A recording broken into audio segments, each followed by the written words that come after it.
De 2020 até agora, mais de 40 empresas fizeram abertura de capital na Bolsa de Valores, o chamado IPO. Em alguns casos, os preços das ações disparam logo no primeiro dia de negociação na Bolsa. Em outros, a estreia ou foi decepcionante, ou o rendimento veio apenas após algum tempo. Já outras companhias não tiveram tanta sorte e muito menos quem decidiu flipar nessas ofertas de ações. O Cafeína vai mostrar quantos IPOs de 2020 renderam aos seus acionistas do dia da estreia até agora. Será que é uma boa entrar em um IPO? Fique ligado que vamos esmiuçar o tema depois da vinheta.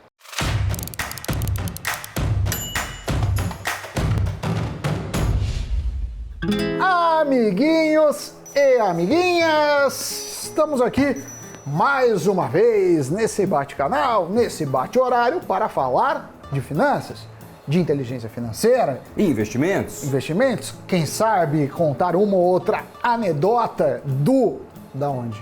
Do mercado financeiro? Do mercado financeiro, do conhecimento popular, do populacho, não sei, mas o que importa é que hoje o tema importante é a IPO, porque os IPOs estão bombando já desde o ano passado, esse ano continua, muita gente ganhando muito dinheiro em IPO, e aí o que faremos? Vamos parar para analisar. Exatamente. O que dizem os dados? O que dizem os analistas? A história é o que você vai ver hoje. Será que vale a pena ou não entrar num IPO? É verdade. Vamos descobrir, olha só, nunca foram realizadas tantas ofertas de ações como recentemente.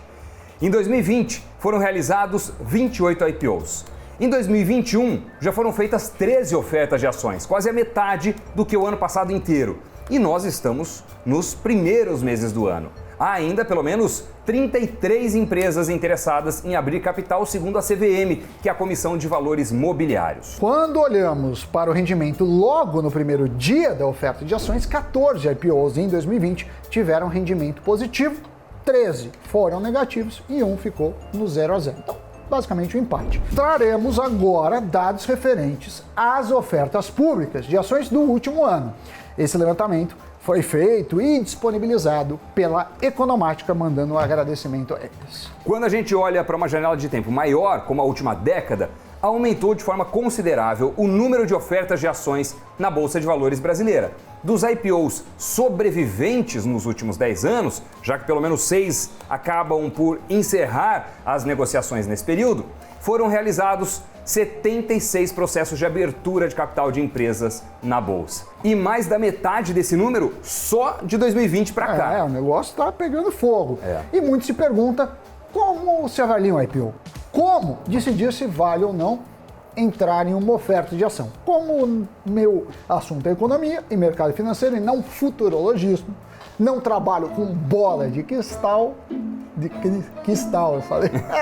Qual que é essa aí que eu não conheço? Cristal. Que material é esse? Vamos avaliar os dados. Tragam-me os dados. Como já adiantei aqui, metade dos IPOs de 2020 apresentaram rendimento positivo logo no seu debut, na sua estreia. E metade negativo. Como só são duas metades, acabou a análise. Acabou a análise, é isso aí. O IPO que registrou o maior crescimento logo no primeiro dia de negociação no mercado foi o da Priner, a empresa que atua no segmento de manutenção industrial para negócios que vão de mineração até o setor naval, registrou expressivos 34% de alta logo na sua estreia. Mas em compensação, desde o seu IPO em 18 de fevereiro de 2020 até 11 de fevereiro deste ano, o rendimento está negativo em 20%. O Ibovespa teve no mesmo período uma alta de 4,3%. As ações de código PNRN3 estão negociadas no novo mercado na casa dos R$ 7. Já a companhia que registrou a maior queda de suas ações no primeiro dia de abertura foi a Estapar, cujo ticker é ALPK3, administradora de estacionamentos, que tem como principal controlador o BTG Pactual, registrou mais de 9% de queda em seu IPO realizado no dia 15 de maio de 2020. Já a variação das ações desde seu IPO até 11 de fevereiro, que é a data que a gente cravou lá com a Economática, também foi negativa. um recuo de 18%. Nesse mesmo período, Doni, a bolsa teve uma alta aí de 50%. Agora tem aquelas companhias que infelizmente tiveram uma rentabilidade negativa dos seus papéis logo na abertura, mas que no acumulado de 2020 entregaram bons resultados para os acionistas. Esse foi o caso da Melius e da Sequoia Log. A Sequoia, de código SEQL3, é uma das maiores operadoras logísticas de varejo e tecnologia do país e registrou de cara uma queda de 1,6% na estreia na bolsa. Isso foi lá em 7 de outubro do ano passado. Mas até a data que nós cravamos de 11 de fevereiro desse ano, a empresa já rentabilizou 132% de seus acionistas, ante uma alta de 24,7% do Ibovespa. E de forma semelhante, Doni, a Melius, que teve rentabilidade de menos 6,5% no seu primeiro dia de abertura de capital, rentabilizou 185% aos seus investidores, contra 21% do Ibovespa no período de 5 de novembro, que foi a estreia, até 11 de fevereiro desse ano. O ticker CASH3, aliás, bem sugestivo o que a empresa faz, conseguiu um bom rendimento em tempos de pandemia. O negócio da empresa consiste em devolver ao consumidor uma parte do valor gasto na compra de um produto online, chamado também de cashback. Por isso, o Cash 3 como código. Exatamente. Muito bem sacado, bem embolado, já diria Silvio Santos. Para quem entrou no IPO dessas companhias com a intenção de vender as ações logo em seguida, ao primeiro dia da negociação, as expectativas foram frustradas. Isso porque a expectativa era para que as ações subissem naquele momento, naquele curtíssimo prazo, e não para que elas caíssem logo na sua estreia.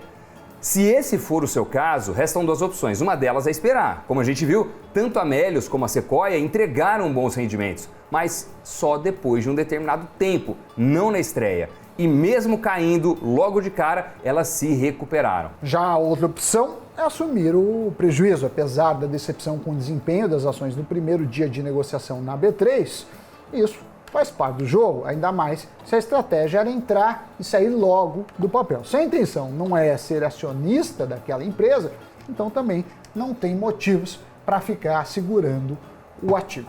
Mas o ruim mesmo é quando um IPO, além de registrar queda na abertura, apresenta um rendimento também negativo no decorrer do tempo. Aí é desgraça dupla, né? Sim. Deu azar no primeiro dia e depois nos dias que se seguiram. A construtora incorporadora Moura foi a companhia que menos lucrou no ano passado após seu IPO, que foi realizado no dia 13 de fevereiro de 2020. A empresa viu as suas ações caírem 45% desde a abertura do seu IPO até o dia 11 de fevereiro desse ano. Além de, no primeiro dia da oferta, ter registrado também uma queda de 2,6%. Isso é algo difícil de prever. A justificativa pode ser tanto o cenário da empresa, do mercado, ou até a aceitação dos investidores. Vamos ver agora um outro cenário, o do IPO, que registrou o maior rendimento de 2020. A empresa é a Localweb, que faz a hospedagem de sites e registrou entre 6 de fevereiro de 2020 até 11 de fevereiro de 2021, 580% de ganho contra 2,8% do Ibovespa no período. Só no primeiro dia de negociação, a companhia apresentou uma valorização de quase 20%. Valorização expressiva como a da Localweb é um negócio que não se acha todo dia, né? Não é assim, vou entrar em IPO, eu vou ter esse tipo de retorno. Mas quando acontecem essas puxadas, essas altas, isso chama a atenção de uma estratégia conhecida do mercado que é chamada de flipar. E nada mais é do que comprar as ações durante o período de reserva da oferta para poder vendê-las no dia do lançamento dos papéis no mercado.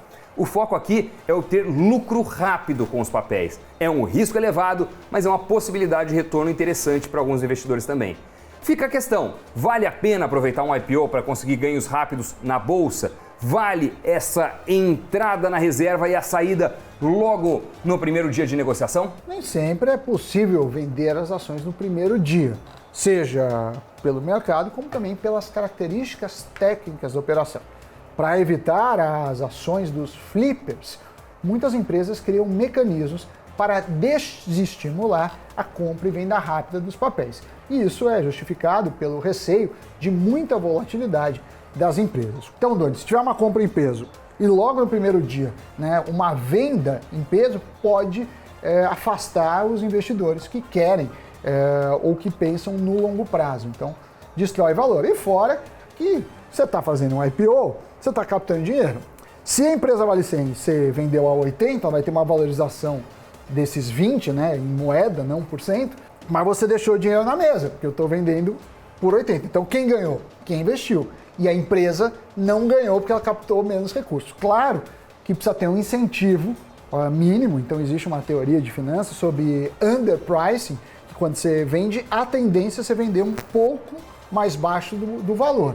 Mas isso é em teoria. No caso de um IPO que estreia com uma volatilidade excessiva, com uma venda muito pesada, isso não é um bom indício, né? Não é bem visto pelo mercado financeiro. Então, para evitar isso, foi criado um sistema chamado lock-up, que é o período em que os investidores são obrigados a manter os papéis na carteira. E apenas quando esse prazo é encerrado, geralmente é um prazo de algumas semanas, é que os investidores podem vender as ações. Então existe esse mecanismo aí, né?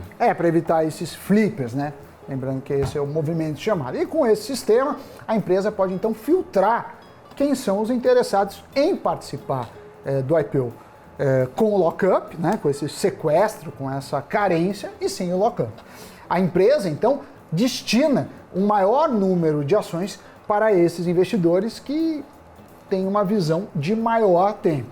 Para consultar sobre o lock-up de cada nova oferta de ações, as companhias disponibilizam os prospectos dos IPOs no site da CVM, a Comissão de Valores Mobiliários, como a gente disse. É sempre bom ler tudo que for possível a respeito de um IPO antes de decidir entrar nele. Como essas ações nunca foram negociadas antes, tudo é uma grande interrogação. Elas não têm um histórico de cotações, não têm gráficos para que seja possível analisá-las. Então, elas podem sim ficar mais voláteis num primeiro momento, pode ser que tenham uma puxada forte nos preços ou uma queda expressiva, depende de como os investidores analisaram o preço final para aquele papel.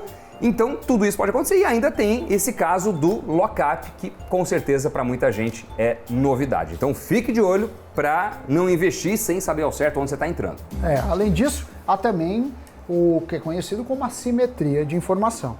A própria demanda dos papéis durante a oferta pode confundir o investidor que deseja entrar no IPO. E quem entra pensando em se desfazer dos papéis logo na estreia não tem clareza do que pode acontecer no curto prazo, inclusive. Por vezes, lucra-se muito mais por acidente do que por ter feito uma análise correta. É como a gente viu hoje, metade dos 28 IPOs realizados no ano passado apresentaram rentabilidade positiva na estreia. A outra metade não.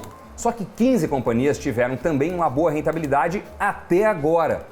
Já 12 empresas estão no movimento contrário e os acionistas que decidiram manter os papéis estão ainda na expectativa de ver o seu investimento crescer, o que até agora não aconteceu. Bom, balanço final disso tudo que a gente disse, Sammy Boy. A IPO é uma interrogação, em certo sentido. É uma interrogação. Como eu disse, na literatura existem motivos para a empresa vender um pouco abaixo do que vale para incentivar. Agora, a empresa e até mesmo a distribuidora, né, quem faz o banco de investimento, que faz a distribuição, não tem interesse que as pessoas se desfaçam, porque aí se começa a cair, pega mal, pode ter problemas de liquidez disso. Então, existe essa visão. A gente tentou olhar 2020, mas esse ano continua. A gente teve essa semana mesmo o grupo Açaí, que fazia parte do Sendas, que era parte do Pão de Açúcar, subiu 400%. Vamos ver, você gosta de entrar em IPOs? Às vezes eu entro, assim, tem toda a questão, né, esse processo chama book building, então às vezes você quer X, mas você fica com isso, então faz isso. E como tem muito IPO, também às vezes fica difícil de você entender um pouco o setor, a empresa disso, porque a empresa faz um roadshow, vai lá, explica o mercado, né, existe essa simetria que a gente falou, então o cara da empresa tem muito mais informações do que quem está comprando, e os analistas tentam olhar, mas de certa forma, IPOs são oportunidades que podem ser, sim, analisadas. Muito bem, vamos agora para o Giro de Notícias. E o Brasil deixou o ranking das 10 maiores economias do mundo após a queda de 4,1% do PIB. Agora o país ocupa a 12ª posição. Mas apesar do Produto Interno Bruto brasileiro ter registrado o seu terceiro pior resultado da história, outros países tiveram uma queda ainda maior que a registrada por aqui. E isso é justificado pela crise causada pela pandemia de Covid-19.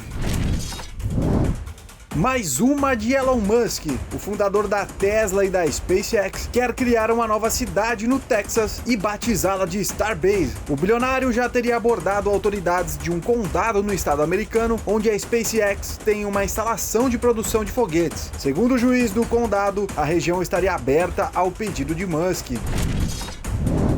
E por falar em Texas, o governador do estado está extinguindo o uso obrigatório de máscaras e mandando abrir 100% das empresas a partir de 10 de março. Greg Abbott emitiu uma ordem executiva cancelando a própria ordem anterior, que decretava o uso obrigatório de máscaras contra a propagação de Covid-19. O governador do Mississippi também anunciou o fim da exigência do item de proteção. Notícia girada, chegou a hora de ver como foi o dólar, como foi a bolsa em nosso fechamento de mercado.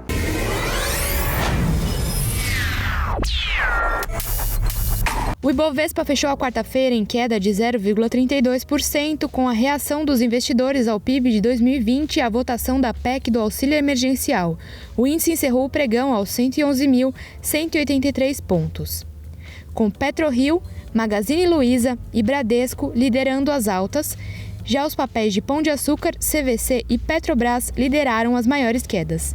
Enquanto isso, o dólar avançou 0,05% e encerrou o dia cotado a R$ 5,66. E com isso, depois do fechamento, damos por encerradas as atividades por hoje, pelo menos aqui no Cafeína. Nosso dia segue longo por aí. Loucamente. E talvez o seu também. Não deixe de se inscrever no nosso canal, de deixar o seu comentário também, contribuir aqui para o Cafeína. Valeu, obrigado.